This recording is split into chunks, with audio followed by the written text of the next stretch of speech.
মাহিয়া পাইগে আছে, কেজি চলে যাওয়ার সম্ভাবনাটা বেশি। ট্রাক প্রতীক মাহিয়া মাহি এখন মধ্যে আগে আছে। নৌকা আর কাঁচি এই দুটাই প্রতিদ্বন্দ্বিতা করবে। তানোর এবং গোদাগাড়ী উপজেলা নিয়ে রাজশাহী এক আসন। এ আসনে নৌকার প্রার্থী ওমর ফারুক চৌধুরী, তার সাথে প্রতিদ্বন্দ্বিতা করছে চিত্রনায়িকা মাহিয়া মাহি।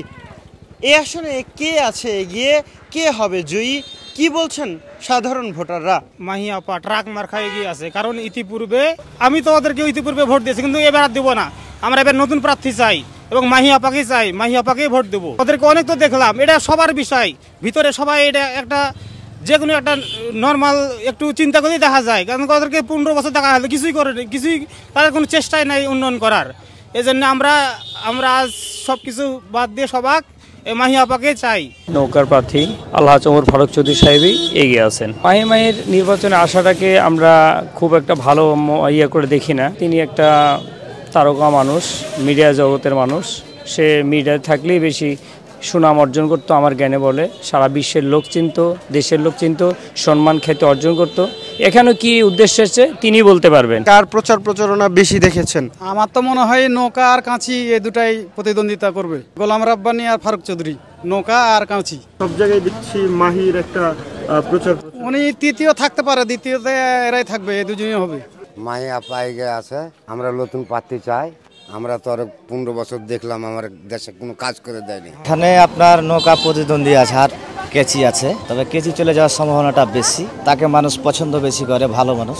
চলচ্চিত্র নায়িকা যে মাহি আছে, মাহি ওইটা 3 নম্বরে থাকবে। তবে নৌকা আর কেচি এই দুটাতেই লড়ালড়ি চলবে। ফিল্ডটা আমরা দেখছি কেচি এগিয়ে আছে আলোচনার মাধ্যমে, মানুষের মুখে তাই শোনা যাচ্ছে। এখন কে নির্বাচিত হবে বলতে পারছি না।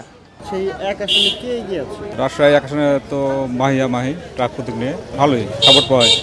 কেন এগিয়ে আছে মাহিয়া? ওই বিগত দিনে কিছু কাজকর্ম করেছে, আবার খেলাধুলাও দিয়েছিল কলেজ ফিল্ডে। কাজকর্ম দেখে উনি এগিয়ে আছে। নৌকা মার্কা কেন এগিয়ে নাই কি মনে হচ্ছে? ও নৌকা মাখা, উনি তো 15 বছর ছিলেন ওনারা, কাজকর্ম তখন তো চোখে পড়ার মতো না। একটু বলবেন যে আপনাদের রাজশাহী এক আসনে কার প্রচার প্রচারণা বেশি দেখেছেন, কে এগিয়ে আছে? আমরা তো দেখছি যে নৌকা বা কাঁচি দুটাই কম বেশি আমরা দেখতে পাচ্ছি আর কি। তো এখন আমার মনে বলে যে নৌকা আর কাঁচি এই দুটার মধ্যেই আমাদের মানে যে কন্টেস্ট হবে আর কি। হ্যাঁ, এই দুটাই আমরা দেখতে পাচ্ছি বেশি আর কি। আমরা দেখছি এখানে একজন চিত্রনায়িকা মাহিয়া মাহিও আছেন। হ্যাঁ আছেন। তার প্রচার প্রচারণা কেমন, মানুষ কি বলে?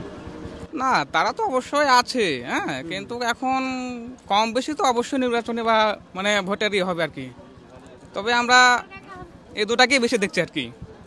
কি মনে হয় কে জিততে পারে? ট্রাক প্রতীক মাহিয়া মাহি এখন মধ্যে আগে আছে। ভোট যদি সুষ্ঠু হয় ট্রাক প্রতীকে। উনি নতুন আর সেলিব্রিটি মানুষ, এলাকার নতুন মানুষ আছে, মাহিয়া মাহি হোক। এর আগে তো 15 বছর ছিল ফারুক চৌধুরী নৌকা প্রতীক নিয়ে, ওই বিষয়ে উন্নয়ন হয়নি। আর রাব্বানি ভাই 10 বছর পৌরসভায় ছিল, উনি কোনো কাজ করেনি। ওই জন্য মানুষ চাচ্ছে, মেয়ে মানুষ বিশেষ করে চাচ্ছে মাহিয়া মাহিকে নতুন আসুক, ওনার দ্বারা কাজ হবে। ওনার ওপরে পরিচিতি ভালো, হ্যাঁ, মানুষ এটা মনে করে।